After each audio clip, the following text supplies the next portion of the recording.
Ang Iglesia ni Cristo, INC, ay kilala sa Pilipinas sa kanilang doktrina ng block voting o kaisahan sa pagboto. Bago ang araw ng halalan, naglalabas ang pamamahala ng ENC ng isang sample ballot o opisyal na listahan ng mga kandidatong napagpasyahang suportahan ng buong kapatiran.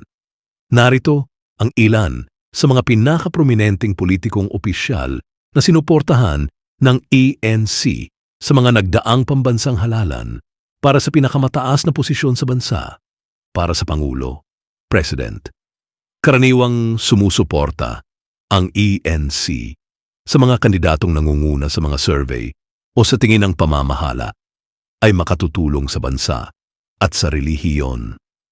Narito ang listahan ng mga sinuportahan nila mula noong 1965 at 65, 2022, Ferdinand Bongbong Marcos Jr.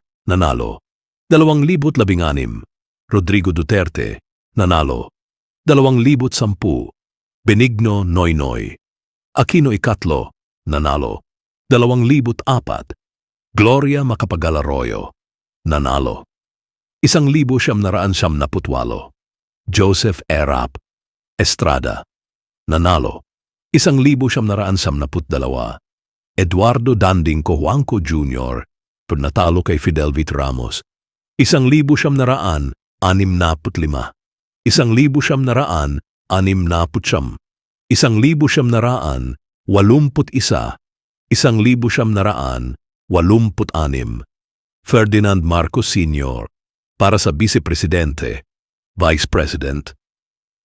Hindi laging magkapareha ang sinusuportahan ng ENC para sa Presidente at Vice Presidente.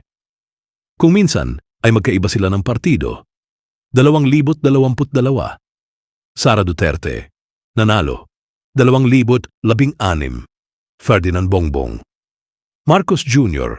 natalo kay Leni Robredo, 2010, Mar Roxas natalo kay Geo Marbinay, 2004, Noli de Castro nanalo, 1978, Gloria Macapagal-Arroyo nanalo, 1982, Joseph Erap Estrada nanalo.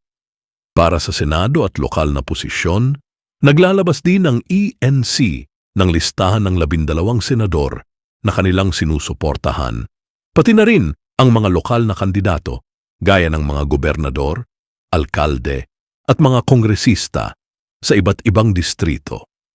Isang halimbawa sa mga kamakailang halalan ay si Senador Rodante Marcoleta, isang kilalang miyembro ng Iglesia ni Cristo na kabilang sa mga opisyal nilang itinuwid at sinuportahan sa kanyang pagtakbo sa Senado.